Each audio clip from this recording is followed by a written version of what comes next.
مدینہ یاد آیا ہے، شہر مدینہ یاد آیا ہے، وہ بھی اتنی رات گئے عشق نبی میں دل تڑپا ہے، عشق نبی میں دل تڑپا ہے، وہ بھی اتنی رات گئے عشق نبی میں دل تڑپا ہے، وہ بھی اتنی رات گئے۔ سبحان اللہ، محبت سے کہہ دیں سبحان اللہ۔ عشق نبی نے لی انگڑائی، درد محبت جاگ اٹھا، میرے لب پہ ہے طیبہ طیبہ، میرے لب پہ ہے طیبہ طیبہ، سب کے لب پہ ہے طیبہ طیبہ، وہ بھی اتنی رات گئے عشق نبی میں دل تڑپا ہے، وہ بھی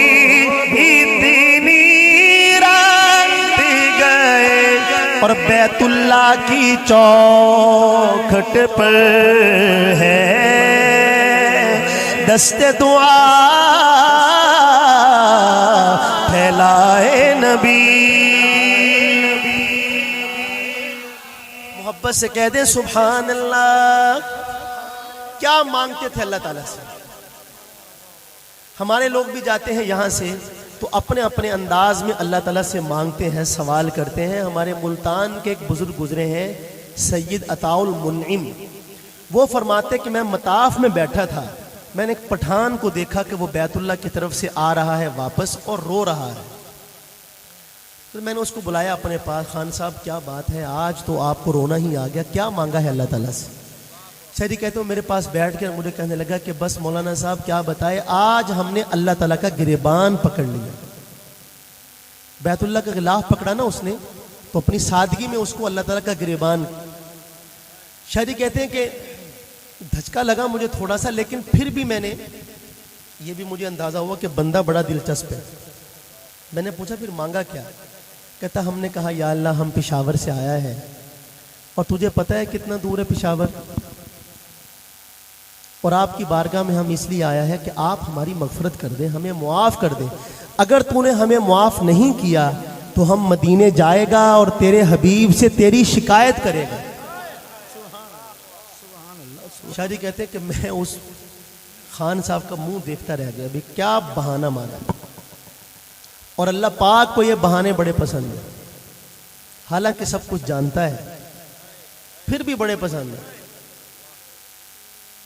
حضرت جی ہمارے ایک بات ارشاد فرماتے ہوتے ہیں کہ ایک دیہاتی آدمی یہاں سے وہ حج کرنے کے لیے گیا، اور جب وہ بیت اللہ میں پہنچا، آپ جانتے ہیں کہ ہر ایک نے دعائیں یاد کی ہوتی ہیں، یہ الگ بات ہے کہ کچھ بھی یاد نہیں رہتا۔ جب بیت اللہ پہ نظر پڑتی ہے نا تو زبان سے زیادہ آنکھیں باتیں کرتی ہیں، تو وہ بھی وہاں پہ دعائیں سوچ کے گیا تھا، یہ مانگوں گا فلاں مانگوں گا، ایسا کروں گا ویسا کروں گا۔ جب وہاں پہنچا تو سب کچھ بھول گئے اور کہنے لگا کہ یا اللہ، اس کو بڑا مزہ آیا بیت اللہ میں جا کے، اس نے وہاں کی رونقیں دیکھیں، بہاریں دیکھیں، پوری دنیا سے ہر رنگ و نسل کے زبان بولنے والے لوگ وہاں موجود ہیں۔ کہنے لگا یا اللہ آپ کا گھر بڑا پیارا ہے، بڑا خوبصورت ہے، بڑا پر رونق ہے، بڑا آباد ہے، میں نے دعائیں تو بڑی سوچی تھی، لیکن میری اب ایک ہی دعا ہے آپ سے کہ قیامت تک اس کو اسی طرح آباد رکھنا، تجھ پہ گزرے نہ قیامت شب تنہائی کی، اس کو آباد رکھنا۔ تو وہاں قریب ہی ایک اللہ والے بیٹھے ہوئے تھے، ان کے دل پہ القاء ہوا کہ کہ اس دیہاتی نے جو دعا کی ہے اللہ پاک کو اتنی پسند آئی ہے کہ اللہ تعالیٰ نے اس کی برکت سے اس سال سب کا حج قبول فرما لیا. تھوڑا سا آہستہ کہیں سبحان اللہ. تو مانگنے والوں کے ڈھنگ ہے مانگنے کے اللہ تعالیٰ سے، لیکن اللہ کے حبیب اللہ سے کیا مانگتے تھے؟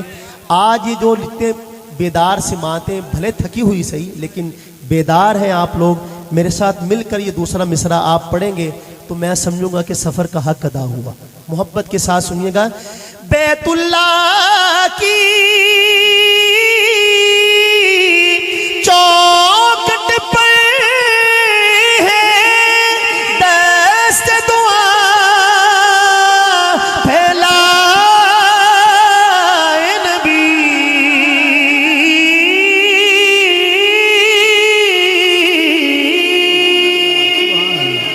بیت اللہ کی چوکھٹ پر ہے دست دعا پھیلائے نبی.